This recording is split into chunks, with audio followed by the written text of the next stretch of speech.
speaker for the day is Dr Matthew Worthley, who's a cardiologist. Matthew completed his cardiology training and PhD in Adelaide prior to embarking on a postdoc and interventional training in Canada. Since his return to Adelaide 10 years ago, he has held a position as an interventional cardiologist at the Royal Adelaide Hospital. He also holds an associate professor title at the University of Adelaide and is a research fellow with the South Australian Medical Research Institute. His primary research focus is in the area of vascular dynamic function, particularly invasive studies in human coronary arteries. Please make Dr Matthew Worthley welcome.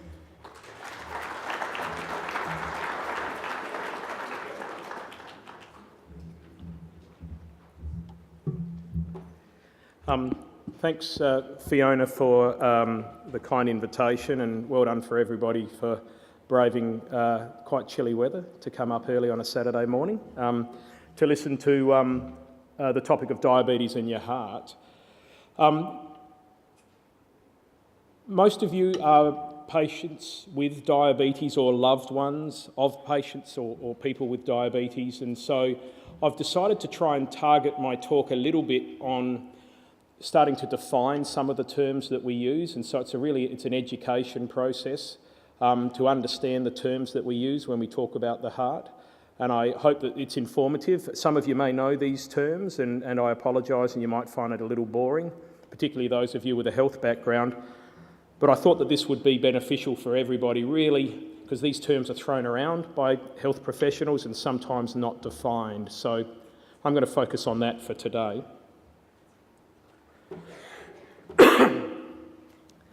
So we talk about cardiovascular disease, and what do we mean by cardiovascular disease? So it's a combination really of pathology in three main areas. The first is relatively self-explanatory, it's cardiac or the heart.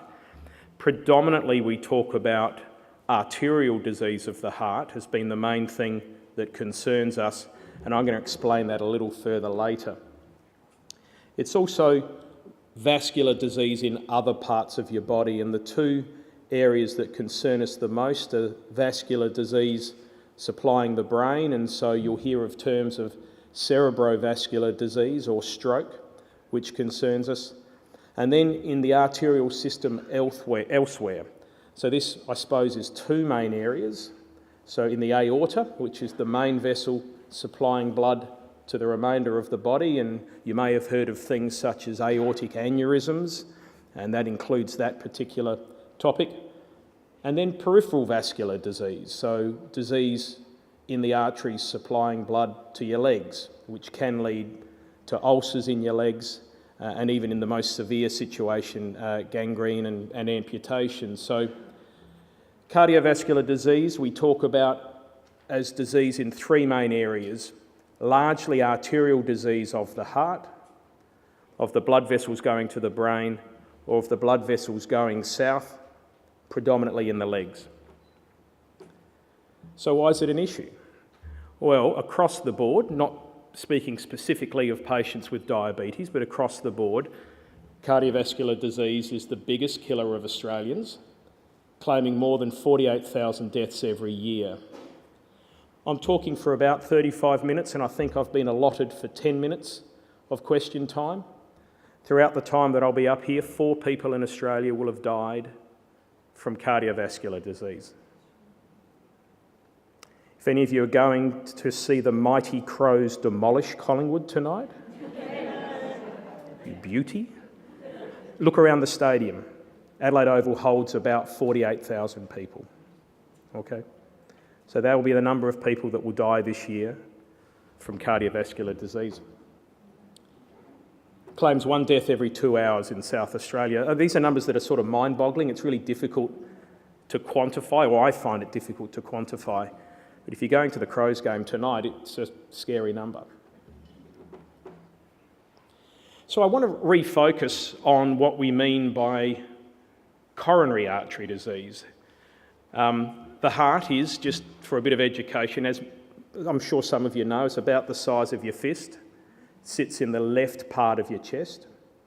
And it has 4 chambers. It has 2 receiving chambers at the top, which are called atria, and 2 pumping chambers down the bottom, which are called ventricles. Okay? So blood flows through those chambers. I promise you, before being a med student, I thought it was the blood in those chambers that supplied oxygen and nutrients to the muscle, but it's not. It's blood. The heart has its own blood supply that courses on the outside, and there are 3 main vessels that course on the outside that then supply little vessels that deliver oxygen and nutrients to the muscles. And those 3 vessels are coronary arteries. And so when you have disease in those, you have coronary artery disease. And so you can see these are the 3 arteries. 2 supply the front and the lateral aspect. And for those of you that want the names, that's the left anterior descending and the left circumflex. And then you have your 3rd artery come out all by itself, supplying the undersurface of the heart, which is the right coronary. And so these are the arteries that are most prone to developing hardening and narrowings inside them, in the body, irrespective. Diabetes, no diabetes.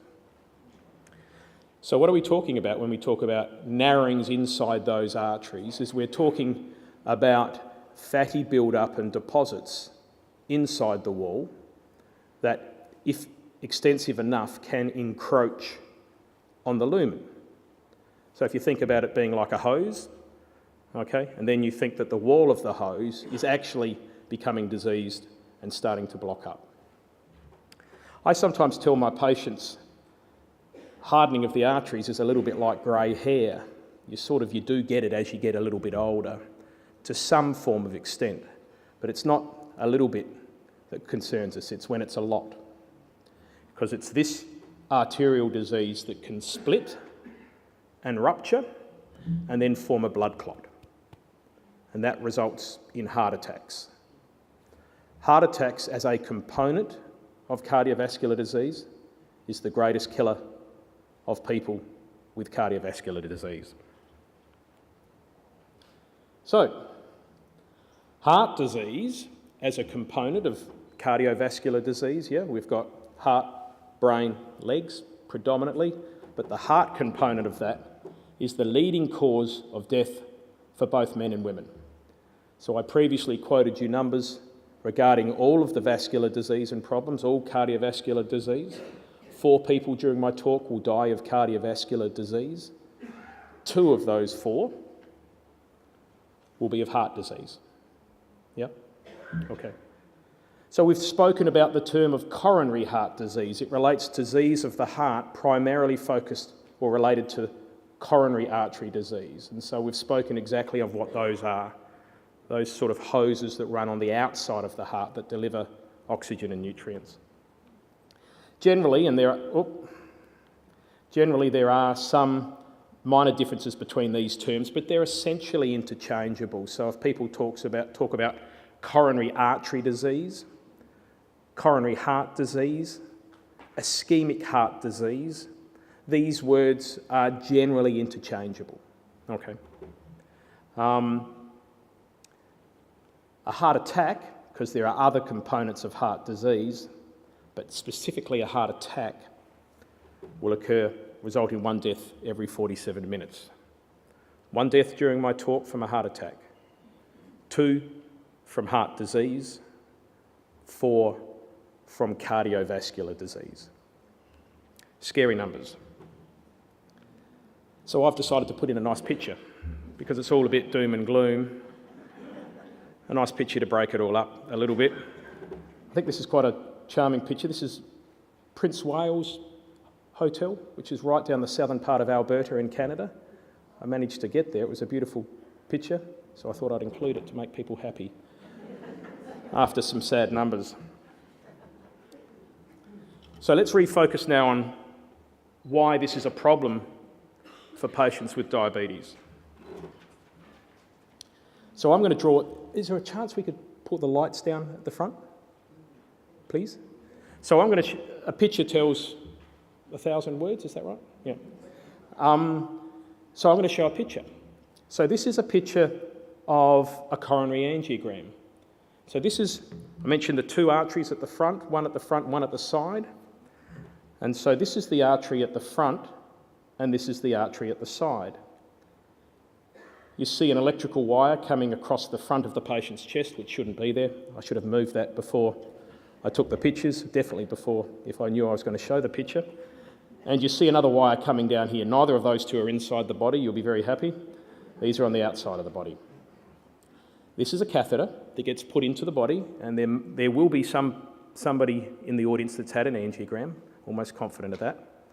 These catheters can be put in via the wrist artery or can be put in via the leg artery. And this catheter here, the diacom part of this catheter is about 2 millimetres in diameter, so it's really quite small. And what you do is you inject the dye down the lumen of the hose, and you get to take pictures of the lumen of the hose. This is a patient without diabetes. And so what I wanted to do is show you how these are all smooth. There appears to be no narrowings to the eye that you see there, no encroachment of anything in on the lumen there, okay? What we do know, however, in patients that have diabetes is that there is an increased chance that you have narrowings inside the arteries. And this is an angiogram picture now of a patient with diabetes. It's a different orientation. So the artery from the previous patient that was coming across the skyline is now coming down to about 5:30, okay? That's the left anterior descending. The circumflex comes over the top. So what I want to show you here is that this is a catheter, similar catheter, it's 2 millimetres in diameter, and dye is being injected down this artery. I want to drag your attention first to here. This is some dye being filled up in the right coronary artery, which is blocked. Okay, I've not shown you that picture, but that's what this dye represents. And if you can all take a journey with me down this left anterior descending, you will see little bites in the artery as we go down. Not just at one spot, but down the length of this vessel. And it doesn't come up all that well, but actually up in the top part of this vessel also is a previous stent that's been inserted. If you look right there, just before the dye enters this picture, you might see a little bit of a darkness there, but anyway, that's a previous stent. So this is a coronary angiogram of a patient with diabetes. It won't be the coronary angiogram of everybody with diabetes. There'll be many diabetic patients that have a normal coronary angiogram, but yet you have an increased incidence of having these narrowings if you do have diabetes. And you can see an example of this here. So I'm going to move through this because this is a Saturday morning of happiness and information. As a cardiologist talking about diabetes to an audience with a high incidence of diabetes, I choose not to be lynched before I leave here, so I do need to make some happiness here, but nonetheless, this is a fact that unfortunately most of us know, is that if you have diabetes, you have an increased chance compared to a non-diabetic subject of having narrowings in the arteries around the heart. If you have narrowings, you have an increased chance of splitting and there being blood clots, which do result in strokes and heart attacks. This can relate in part to an increased chance of there being what we call a vulnerable milieu, an increase in inflammation in the plaque. The vessels don't like dilating as much. They actually are a little angrier and constrict a little more. And associated with that, patients with diabetes are more likely to have other issues with their health. So more comorbidities.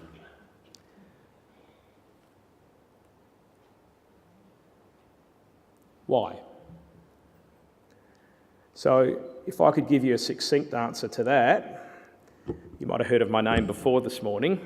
I'd have a Nobel Prize. Because the short answer is that we don't know. I always think a diagram trying to explain why, if it has lots of arrows, means nobody knows. Now, this is not a slide I really want you to take home much information. My colleague Chris Rayner will know lots of these terms in this slide. There is some markers here that look at inflammation. There is some acknowledgement in diabetes that the vessels are perhaps a little more constricted, that the lining of the vessels that help promote health, called the endothelium, are a little less functional. It talks of inflammatory markers here in the liver. But I wanted to show you this picture because if you have the answer of, Matt, why is this? The short answer is at the moment our best guess is there's lots of components that increase the risk of bad things happening in patients with diabetes, but not one unifying hypothesis. I had to find another slide with more arrows to show you still why this is still slightly confusing. This is a little less mechanistic, but it does talk a little bit about different components of heart disease interacting with high blood pressure and dyslipidemia. Obesity or being overweight is linked, and there's obstructive sleep apnea. But once again, I didn't want to talk to the slide so much, but just let you know that confusion is directly related to arrows when it comes to slides.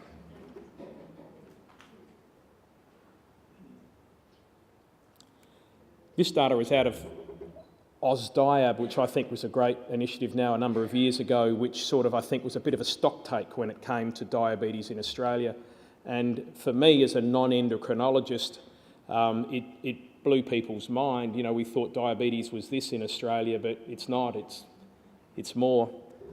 This is an amazing fact. Overall prevalence of diabetes among Australians is more than 5%, with a further 5% of people at an increased risk. Or I think the other statistic is for every diabetic we know, there's maybe a diabetic we don't know, and I'm just looking at Fiona to make sure that that was a true statement, which it is. Even more concerning is that it actually affects other demographics which we know are really high-risk demographics, and that's the Indigenous population. Approximately 15% of our Indigenous population have diabetes. The health outcomes of our Indigenous brothers and sisters are what it is in a third world nation, and so that would be one of our great embarrassments of a nation, that we have a certain cohort that lives amongst us that has a health outcome like a third world nation, and diabetes will in part play a role in that.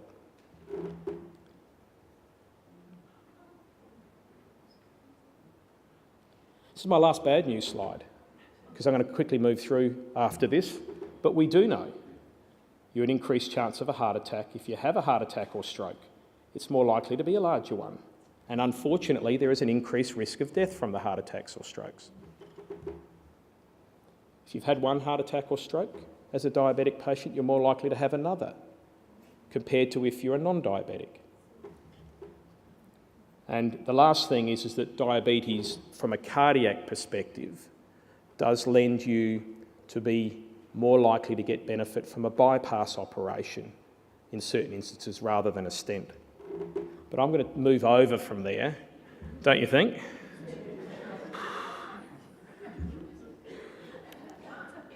Holy dooly. This is Lake Louise. Has anybody been to Lake Louise? Yeah. It was one of the most picturesque things I've ever seen. This is also in Alberta, Canada. So I've got their glacier at the back, and this has that aqua colour, you know, that comes off of, it's meant to, water that comes from a glacier. Just thought we needed to be a little happier after that last slide. So,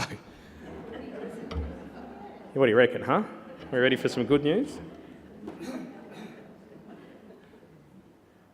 Prevention. It's got to be all about prevention. An ounce of prevention's better than a pound of cure, is that? Yeah. So we talk about primary and secondary prevention, and I think it's important just to differentiate those two. I mean, they're actually quite similar. So primary prevention we talk about in anybody, with diabetes or not diabetes, that hasn't had a vascular event. When we talk about primary prevention of cardiovascular disease or of coronary artery disease, we talk about somebody that hasn't had an event. Now, almost all primary prevention is lifestyle-based. It's not all, but almost all of it is. And so we talk about healthy factors, smoking cessation. You can reduce your risk by 50% if you're a smoker, if you're a non-smoker. Relative physical exercise, likewise. Now, there is a component of primary prevention that is tablet-based. And so the two that spring to mind are blood pressure, and in a certain cohort, not everybody, but in a certain group, cholesterol lowering, particularly people with really high cholesterols. Okay? They'd be the two top on the list. They're not exclusively that, but they'd be the two top on the list. But lifestyle factors, oh man, lifestyle factors. And then the secondary prevention is all of the lifestyle factors. I think us as cardiologists sometimes take our foot off the pedal when it comes to lifestyle factors for secondary prevention. Now, secondary prevention is if you've had a vascular event, you've had a stroke or a heart attack or a stent or a bypass operation, and we want to prevent the next one. Because I tell people the greatest risk factor, bar none, of having a vascular event is having had a previous one. Okay, and so we talk about all of these risk factors again and again, but now, unfortunately, it does lend itself to being on more medications, and the evidence behind taking tablets for secondary prevention is far greater than taking tablets for primary prevention. And so the classic ones are cholesterol-lowering medication, despite the incredibly unbalanced Catalyst program that was from a couple of years ago. Aspirin, and then sometimes other blood pressure lowering tablets. They are called ACE inhibitors, if you've heard of those, things like Peripheral, which have really strong evidence for secondary prevention. So why is it good news from a diabetic perspective? Is that pretty much from a percent basis, you'll get a greater benefit from almost all of these if you have diabetes from a percent basis compared to if you don't have diabetes. Now, I want to clarify that a little because it is me playing a little bit of a numbers game with you. Your risk all up, unfortunately, will be a little higher still than your non-diabetic cohort, but I want to give you a bit of a metaphor here, is if you're wearing a seatbelt and you're travelling at 100 kilometres an hour, or you're wearing a seatbelt and you're travelling 50 kilometres an hour, you're going to save more lives with your seatbelt if you're travelling 100 kilometres an hour than what you are for 50 kilometres an hour. So it speaks a little bit about your background risk, but I want to tell you it's even more important if you have diabetes to address these risk factors from a primary and secondary prevention viewpoint, because on a percent basis, you have greater to gain compared to a non-diabetic cohort. Focus on prevention. Because an ounce of prevention. Okay, this is all about prevention, and there'll be patients that have vascular disease who've had events in the room. So this still absolutely relates to you as well. But once you've had a heart attack and once you've had a stroke, the damage is done. You focus still on making sure you don't have another event because you need to remain healthy. Speaking to Fiona earlier about all of these great advances that have happened in diabetes, because you've got to remain healthy, because I believe a cure is coming. I believe a cure is coming. And you've got to be the healthiest person, and most of you have greyish hair in front of me. But I believe it's coming. And I believe for your sake it's coming. And I think for my patients it's coming. But also for my son. That's him in the top left. That's at Lake Louise. So I thought I'd show a bit of a theme of Canadian pictures because we lived in Canada for a little bit. And up here I've now got 3 kids. I had 2 at the time, and this is about a year before he was diagnosed with type 1 diabetes. So he was diagnosed when we came back. With his permission, I took a photo of him last week to show you, people live, they're healthy. He's 14 years of age now. He had to turn off of Facebook so I could take the photo of him. He smiled and then he turned straight back to Facebook and got going again. And, I was talking to Fiona about some great technologies that, is open for people with diabetes. So thank you for listening. I've gone a little under time, but hopefully lots of questions, and keep staying healthy. Thank you.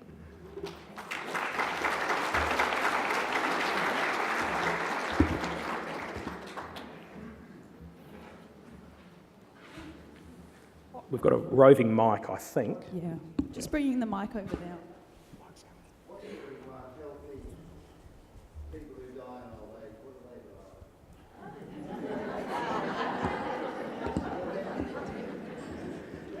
die? I've seen death reports of things like heart failure or heart stopping, and everybody's heart stops. So I think that's an end result. Bottom line is many people don't know why at the age of 100 do otherwise healthy people die in their sleep. Cardiovascular disease would be on the top of that list. Bottom line is that we don't do a lot of autopsies because people dying peacefully of their sleep is sort of acknowledged as that. Short answer to your question is probably cardiovascular disease.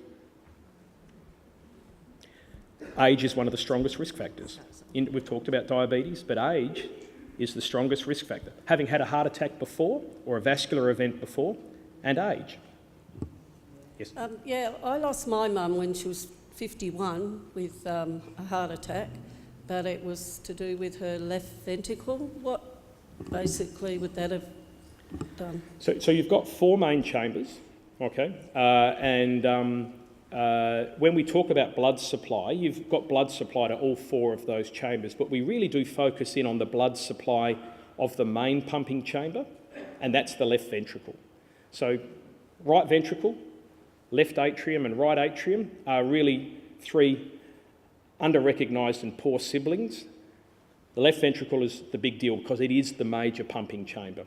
So when you talk about heart attacks, it is all about death of heart muscle to the left ventricle. And so the heart attack would have been of the left ventricle, but it's assumed when you talk heart attacks that that's the case.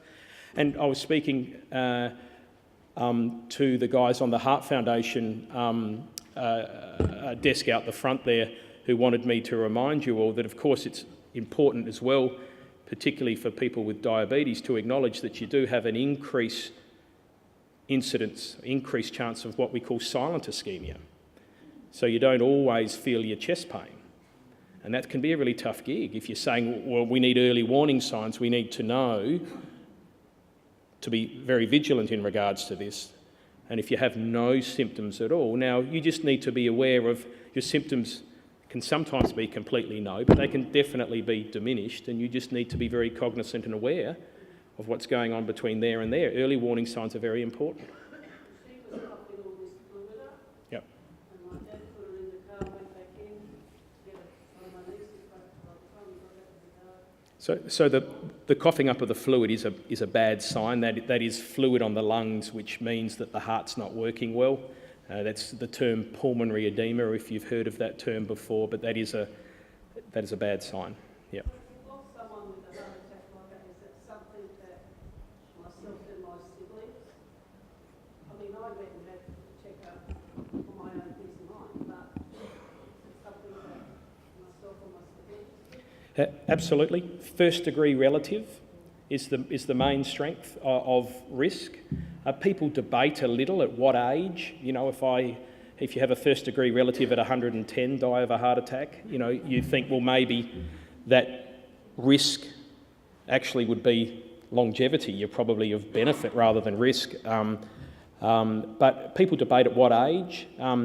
65, some people debate. Other people will say 55 is the magic age of a first degree relative, somewhere around there. And I think that if that were the case, you'd want to definitely make sure that you're living healthy. Prevention, okay? Your blood pressure's well controlled and your cholesterol is well controlled.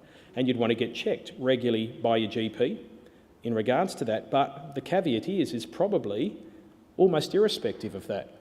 You'd want to be checked by your GP for your blood pressure and cholesterol as well. So, but particularly if your first degree relative is under the age of 55 and possibly 65.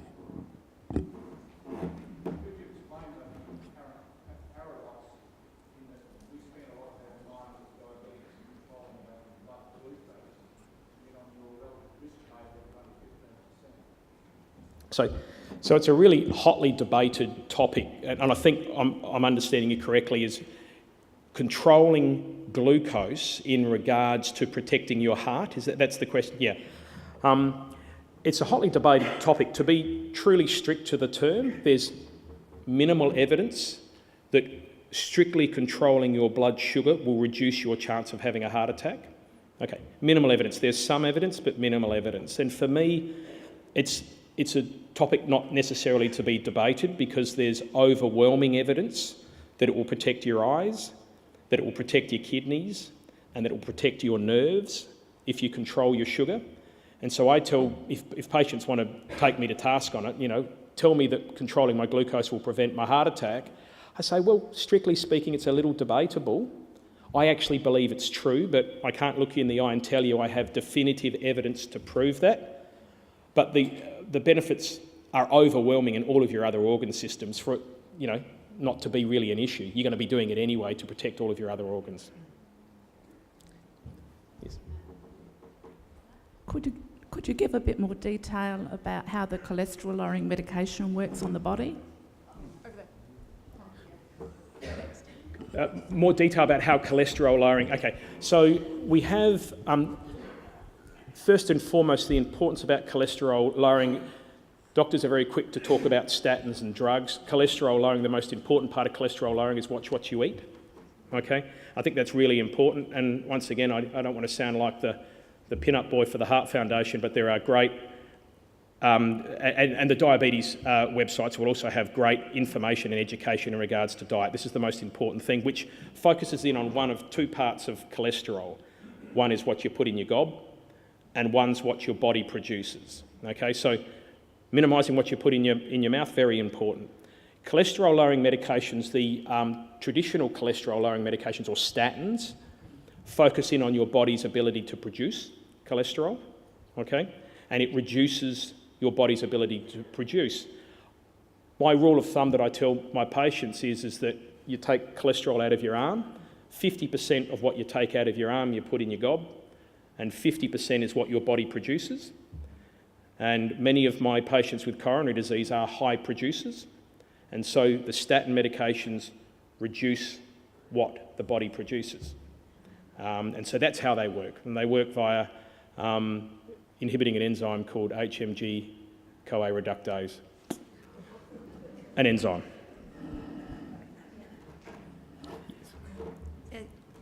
About cholesterol, are there any statins that you should avoid? Because I've read in several places where Lipitor actually causes death in some people. Is that true, or is that a safe? Are they all safe, or is there any particular you should avoid taking? Yeah. So my response to that question is there's risks in everything we do. Absolutely. And so there's risks in regards to statin medications. If you've had a heart attack before, so I'm now talking about secondary prevention, your risk from a statin is about 5% of muscle aches. Okay? There's a very smaller percent component of damage to the liver as a risk. Okay? And then there are two things that the American Food and Drug Administration came out with recently, but are still all under 1%.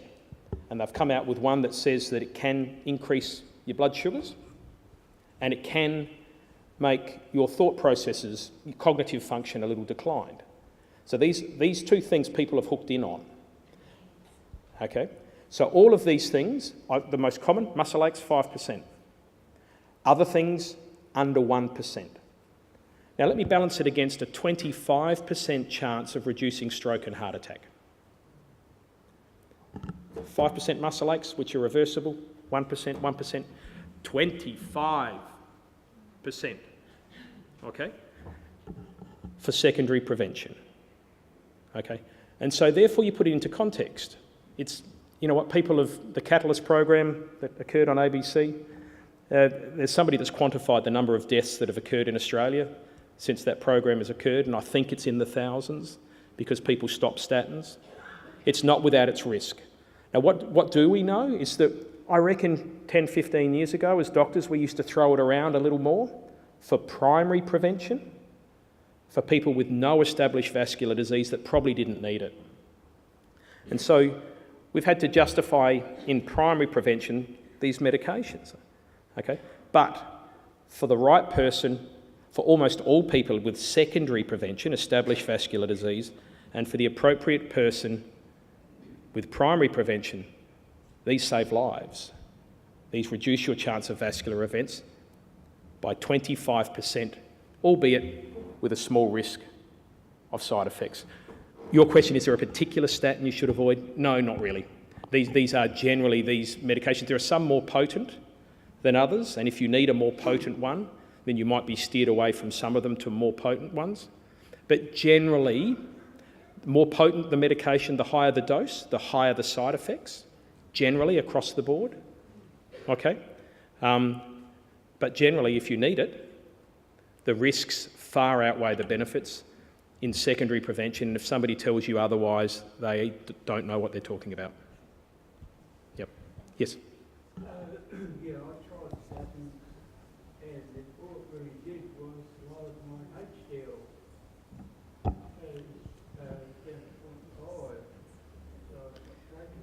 to 0.5. So diabetic dyslipidemia, as we know that many of you will have, is a low HDL, high triglycerides, and it can be an increase in LDL. Statins are not great at increasing HDL. They're not great. Rosuvastatin probably increases HDL a little more than the other statins, but it's small bits, okay? HDL is an independent predictor of bad things happening. If you have a low HDL, people think that that's not good. The only unfortunate thing is we've done lots of studies to try and increase HDL because we would think that that would result in a better outcome, but our studies have been negative to date. So HDL is an interesting thing. It's, we know it's a sign, but how to deal with it or how to manage it's a little more complicated than that. But statins shouldn't, short answer to your question, shouldn't lower your HDL. They're not all that great at increasing it, but shouldn't lower it. Yeah, I would encourage you to, with your GP, to look back on that. It's an unusual signal for that to happen. Yep. Along the same lines as the previous person, I was reading somewhere, and I just want you to tell me what you think of this. Taking the statins apparently reduce your coenzyme Q10 in your body, and from the article I was reading, that is probably going to cause you more to have a heart attack than if you took taking the Q10, taking the statins. So would it be better to just take the Q10 rather than the statins?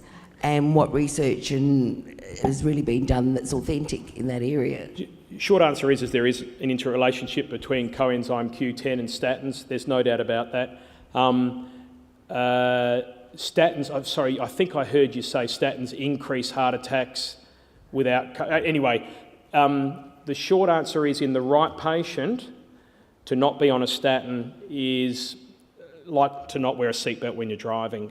So it's so ludicrous. Now, the evidence of coenzyme Q10, there's some really good research being done in regards to this. I have patients that swear by it and interaction perhaps in relation to muscle aches and things. It's still preliminary in regards to its evidence, and I state that because the main guidelines in this area that dictate what we do here is our local guidelines, the Cardiac Society of Australia and New Zealand, and then we have two colleges, the American College and the American Heart, and then the European Society of Cardiology. None of those guidelines recommend coenzyme Q taking with statins, not one, which basically tells me, you know what, it's interesting, there's evidence out there because I've read it, but it's just not reached a significant stage where we feel comfortable in prescribing it or recommending it to patients. And I don't. I mean, if a patient comes in with coenzyme Q10, I say exactly what I've told you now. I say if you want to spend money on it, there's no signal of harm. We just don't have definitive evidence of benefit yet. Interesting research, but it's still that at the moment. Yes? Is it pulmonary edema? Is there any way to prevent that? Because you don't know you're going to have that. You just wake up, then you can't breathe. So is there any way to prevent that, because you don't know you're going to have it?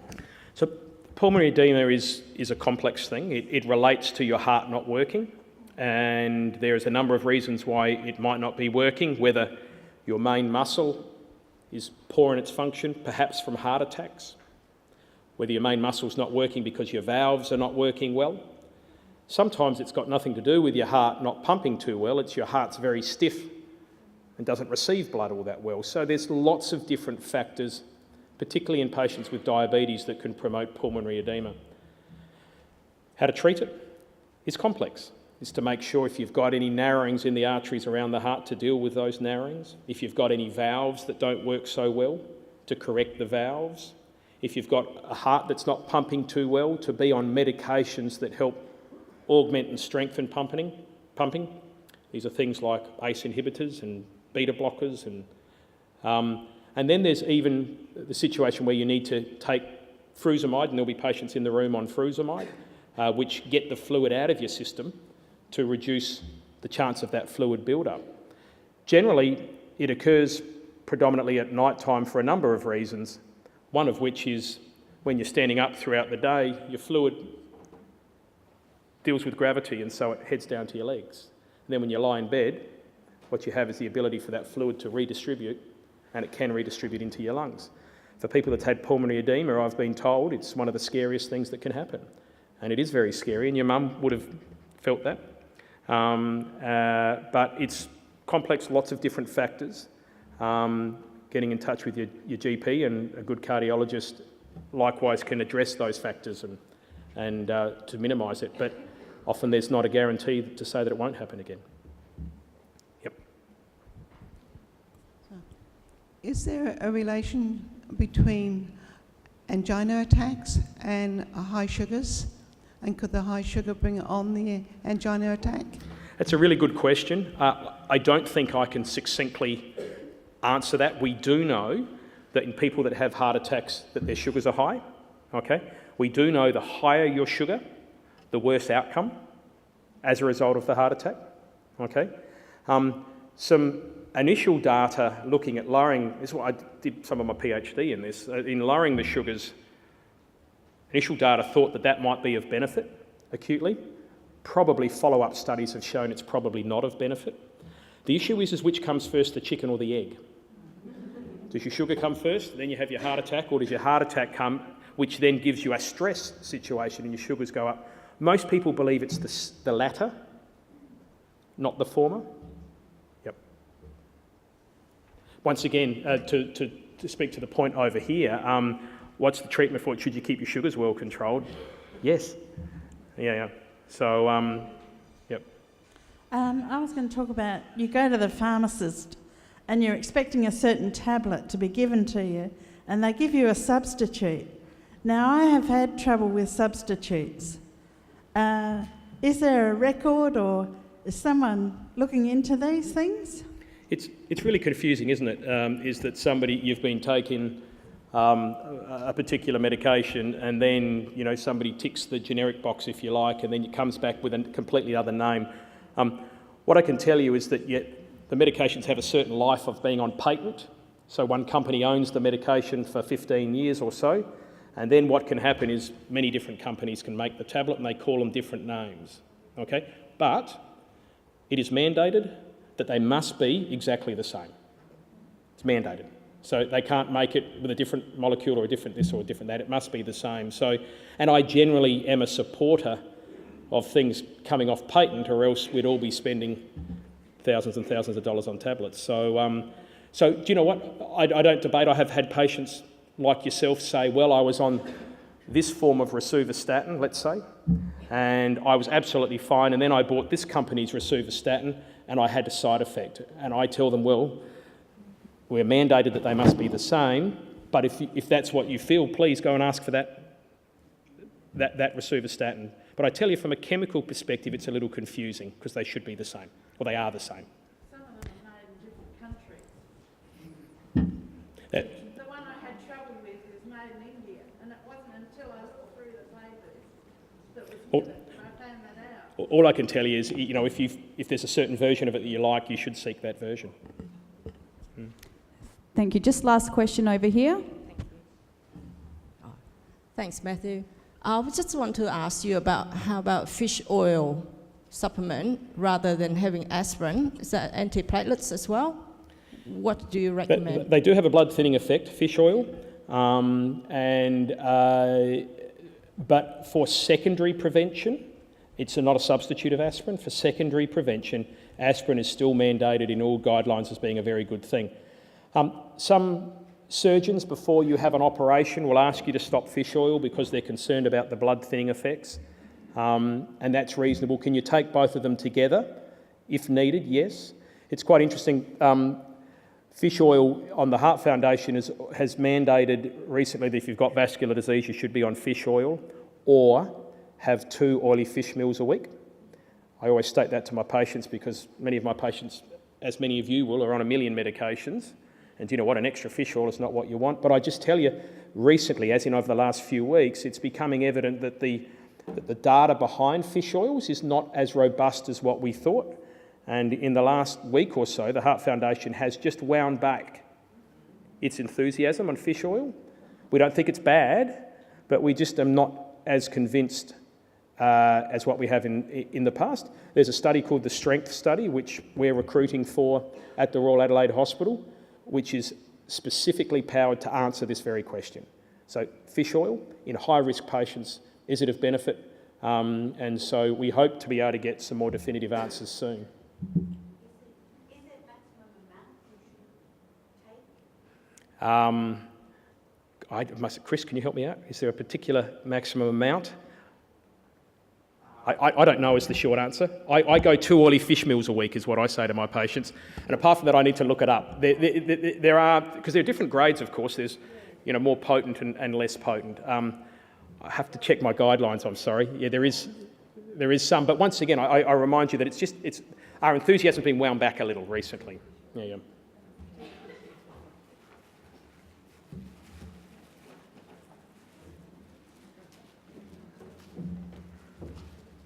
Thank you, Matthew. That was just a fascinating talk, and I think we all gained a lot of really welcome information. So please join me in thanking Dr Matthew Worthley.